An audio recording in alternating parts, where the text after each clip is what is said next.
I'm Jay Desio with Drone-Works. A common question is, am I allowed to fly at night? In this video we'll take a look at the rules for flying at night for both recreational and Part 107 operations.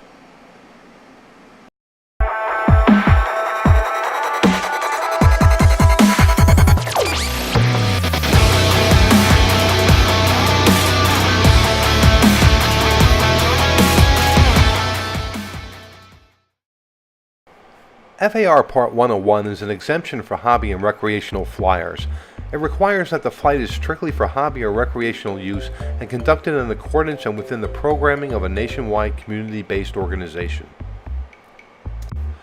It's important to note these two requirements. FAR Part 101 is an exemption from FAR Part 107.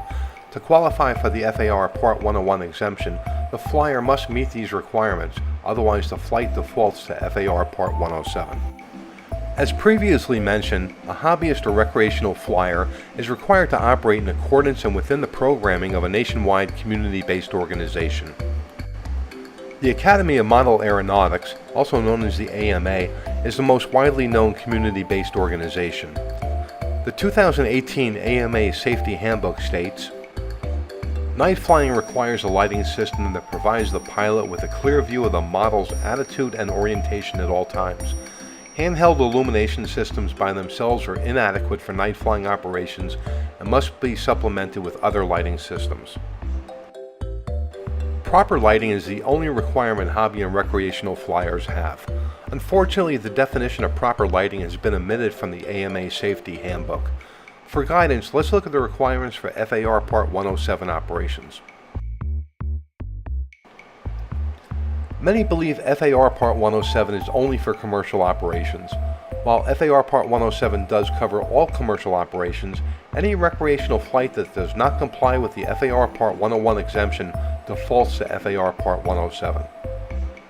Night operations under FAR Part 107 are much more restrictive than those for recreational flyers. FAR Part 107, Subpart 107.29, covers daylight operation. No person may operate a small unmanned aircraft system during night. Part 107 operations may be conducted during civil twilight. For all the states except Alaska, civil twilight is a half hour before official sunrise and a half hour after official sunset. In order to operate during civil twilight, the aircraft must have anti-collision lighting visible for at least 3 statute miles.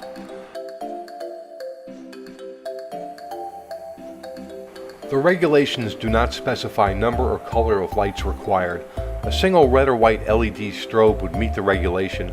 However, there are advantages to using multiple lights of different colors. The lighting that is standard on the aircraft is not intended to function as anti-collision lighting, nor does it meet the requirement of 3 statute miles. Additional aftermarket lighting will be required.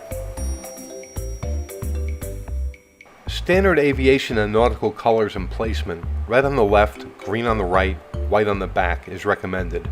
Using colors and placement in this manner will greatly assist in maintaining the requirements of aircraft attitude and orientation, as well as redundancy in the event of a light failure.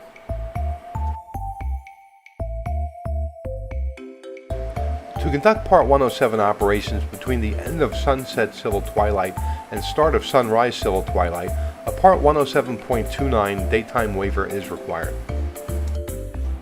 107.29 daytime waiver applications have a high denial rate between 75 and 80%.